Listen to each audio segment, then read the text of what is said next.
ಭಾರತ ಇದ್ದಕ್ಕಿದ್ದಂತೆ ವಿಶ್ವದ ಅತಿದೊಡ್ಡ ಡೇಟಾ ಸೆಂಟರ್ಗಳನ್ನು ಏಕೆ ನಿರ್ಮಿಸುತ್ತಿದೆ? ಈ ಪ್ರಶ್ನೆಯ ಉತ್ತರ ನಮ್ಮ ದೇಶದ ಡಿಜಿಟಲ್ ಭವಿಷ್ಯದ ಬಗ್ಗೆ ಅದ್ಭುತವಾದ ಕಥೆಯನ್ನು ಹೇಳುತ್ತದೆ. ಇಂದು ನಾವು ಈ ಅಸಾಧಾರಣ ಪರಿವರ್ತನೆಯ ಹಿಂದಿನ ಕಾರಣಗಳನ್ನು ಅರ್ಥಮಾಡಿಕೊಳ್ಳೋಣ. 2024ರ ಅಂತ್ಯದಲ್ಲಿ ಭಾರತ 1 ಗಿಗಾವಾಟ್ ಡೇಟಾ ಸೆಂಟರ್ ಸಾಮರ್ಥ್ಯವನ್ನು ದಾಟಿದೆ. ಇದು ಕೇವಲ ಒಂದು ಸಂಖ್ಯೆಯಲ್ಲ, ಇದು ಒಂದು ಮೈಲಿಗಲ್ಲು. 2030ರ ವೇಳೆಗೆ ಈ ಸಾಮರ್ಥ್ಯ 3.4 ಗಿಗಾವಾಟ್ಗೆ ಏರಲಿದೆ. ಇದರ ಅರ್ಥ ಏನು? ಇದರ ಅರ್ಥ ಭಾರತ ಕೇವಲ ಡೇಟಾ ಸೆಂಟರ್ಗಳನ್ನು ನಿರ್ಮಿಸುತ್ತಿಲ್ಲ, ಅದು ಡಿಜಿಟಲ್ ಸಾಮ್ರಾಜ್ಯವನ್ನು ನಿರ್ಮಿಸುತ್ತಿದೆ. ಮುಂಬೈ, ಚೆನ್ನೈ, ಪುಣೆ, ದೆಹಲಿ, ಹೈದರಾಬಾದ್, ಬೆಂಗಳೂರು ಈ ನಗರಗಳು ಇಂದು high density AI ready data ಸೆಂಟರ್ಗಳಿಗೆ ಅಪಾರ ಬೇಡಿಕೆಯನ್ನು ನೋಡುತ್ತಿವೆ. ಆದರೆ ಈ ಬೆಳವಣಿಗೆ ಹಿಂದೆ ಏನಿದೆ?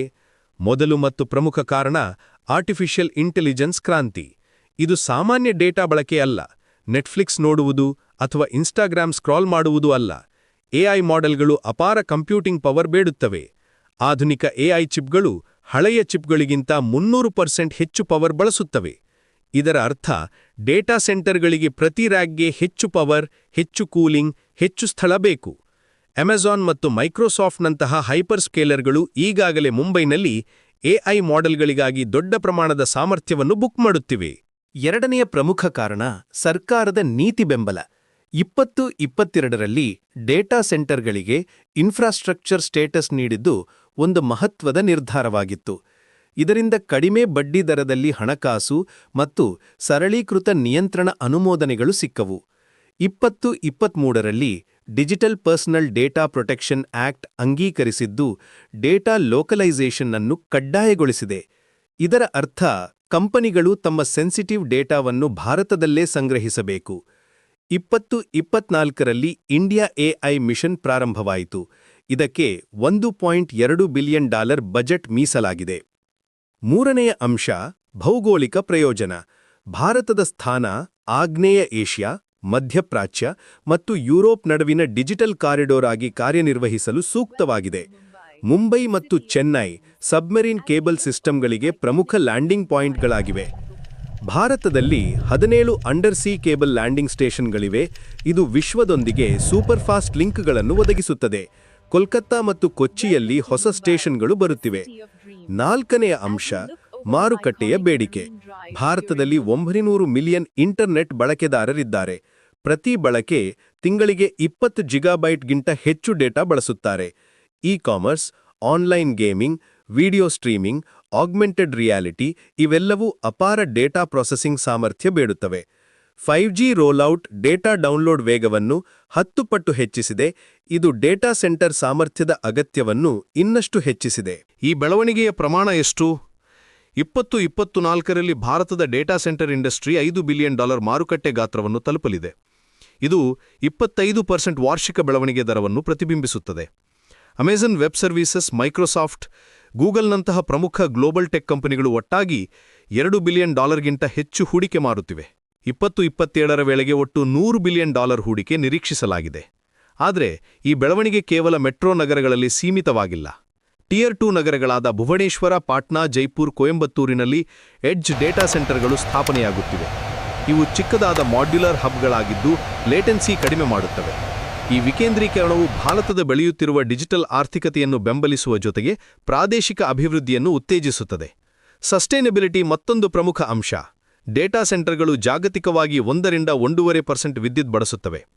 2030ರ ವೇಳೆಗೆ ಇದು 8%ಗೆ ಏರಬಹುದು. ಭಾರತೀಯ ಆಪರೇಟರ್ಗಳು ಈ ಸವಾಲನ್ನು ಪೂರ್ವಭಾವಿಯಾಗಿ ಎದುರಿಸುತ್ತಿದ್ದಾರೆ. ಪ್ರಮುಖ ಡೇಟಾ ಸೆಂಟರ್ ಡೆವಲಪರ್ಗಳು ದೊಡ್ಡ ಪ್ರಮಾಣದ ರಿನ್ಯೂಯಬಲ್ ಪವರ್ ಒಪ್ಪಂದಗಳಿಗೆ ಸಹಿ ಹಾಕಿದ್ದಾರೆ. ಇದರಲ್ಲಿ ಮೀಸಲಾದ ಸೋಲಾರ್ ಪಾರ್ಕ್ಗಳು ಮತ್ತು ಹೈಬ್ರಿಡ್ ವಿಂಡ್ ಇನ್ಸ್ಟಾಲೇಷನ್ಗಳು ಸೇರಿವೆ. ಅದಾನಿ ಕನೆಕ್ಸ್ ಇತ್ತೀಚೆಗೆ ಏಷ್ಯಾದ ಡೇಟಾ ಸೆಂಟರ್ ಸೆಕ್ಟರ್ನಲ್ಲಿ ಅತಿದೊಡ್ಡ $1.44 ಬಿಲಿಯನ್ ಗ್ರೀನ್ ಲೋನ್ ಪಡೆದುಕೊಂಡಿದೆ. ಪ್ರಮುಖ ಕಂಪನಿಗಳ ಯೋಜನೆಗಳನ್ನು ನೋಡಿದರೆ ಗೂಗಲ್ 2025ರ ವೇಳೆಗೆ ನವಿ ಮುಂಬೈನಲ್ಲಿ 8 ಮಹಡಿಗಳ 3,81,000 ಚದರಡಿ ಡೇಟಾ ಸೆಂಟರ್ ಸ್ಥಾಪಿಸಲು ಯೋಜಿಸಿದೆ. ಮೊದಲ 10 ವರ್ಷಗಳಲ್ಲಿ $1,044 ಕೋಟಿ ಹೂಡಿಕೆ ಮಾಡಲಾಗುವುದು. ಮೈಕ್ರೋಸಾಫ್ಟ್ ಕೂಡ ಮುಂಬೈನಲ್ಲಿ ಡೇಟಾ ಸೆಂಟರ್ ನಿರ್ಮಿಸಲು ಯೋಜಿಸಿದೆ. ಸಿಟಿಆರ್ಎಲ್ಎಸ್ ಡೇಟಾ ಸೆಂಟರ್ಸ್ ಲಿಮಿಟೆಡ್ 2023ರಲ್ಲಿ 8 ಡೇಟಾ ಸೆಂಟರ್ಗಳನ್ನು ಹೊಂದಿದ್ದು 2024-25ರ ವೇಳೆಗೆ 25 ಡೇಟಾ ಸೆಂಟರ್ಗಳನ್ನು ಹೊಂದಲು ಗುರಿ ಇಟ್ಟುಕೊಂಡಿದೆ. ನವಿ ಮುಂಬೈ ಇಂದು ಏಷ್ಯಾ ಪೆಸಿಫಿಕ್ ಪ್ರದೇಶದಲ್ಲಿ 3ನೇ ಅತಿದೊಡ್ಡ ಡೇಟಾ ಸೆಂಟರ್ ಮಾರುಕಟ್ಟೆಯಾಗಿ ಹೊರಹೊಮ್ಮಿದೆ. 2023ರಲ್ಲಿ ಒಟ್ಟು 2337 ಮೆಗಾವ್ಯಾಟ್ ಸಾಮರ್ಥ್ಯದೊಂದಿಗೆ 2 ಗಿಗಾವ್ಯಾಟ್ ಮಾರ್ಕ್ ದಾಟಿದೆ. ಶಾಂಘೈ ಮತ್ತು ಟೋಕಿಯೋ ನಂತರ ಇದು 3ನೇ ಸ್ಥಾನದಲ್ಲಿದೆ. ಸಿಫೈ, ಯೋಟಾ, ಸಿಟಿಆರ್ಎಲ್ಎಸ್, ಪ್ರಿನ್ಸ್ಟನ್ ಡಿಜಿಟಲ್, ಕ್ಯಾಪಿಟಲ್ಯಾಂಡ್, ಎಸ್ಟಿಟಿ ಮತ್ತು ಎನ್ಎಕ್ಸ್ಜೆನ್ ಒಂದಕ್ಕಿಂತ ಹೆಚ್ಚು ಕ್ಯಾಂಪಸ್ಗಳನ್ನು ಹೊಂದಿದ್ದು ಸ್ಥಳೀಯ ಸಾಮರ್ಥ್ಯವನ್ನು ಹೆಚ್ಚಿಸುತ್ತಿವೆ. ಅದಾನಿ ಎಂಟರ್ಪ್ರೈಸಸ್ ತಮಿಳುನಾಡು ಸರ್ಕಾರದೊಂದಿಗೆ ಚೆನ್ನೈನಲ್ಲಿ ಡೇಟಾ ಸೆಂಟರ್ ಸ್ಥಾಪಿಸಲು ಎಂಒಯು ಸಹಿ ಹಾಕಿದೆ. ಇದಕ್ಕೆ 2500 ಕೋಟಿ ರೂಪಾಯಿ ಹೂಡಿಕೆ ಮಾಡಲಾಗುವುದು. ಯೋಟಾ, ರಿಲಯನ್ಸ್ ಜಿಯೋ, ಎನ್ಎಕ್ಸ್ಟ್ರಾ ಮತ್ತು ಅದಾನಿ ಕನೆಕ್ಸ್ ಒಟ್ಟಾಗಿ ಮುಂದಿನ ದಶಕದಲ್ಲಿ 15,000 ಮೆಗಾವ್ಯಾಟ್ ಹೊಸ ಸಾಮರ್ಥ್ಯವನ್ನು ಸೇರಿಸಲು ಯೋಜಿಸಿವೆ. ಭಾರತದ ಮಹತ್ವಾಕಾಂಕ್ಷೆಗಳು ಜಾಗತಿಕವಾಗಿವೆ.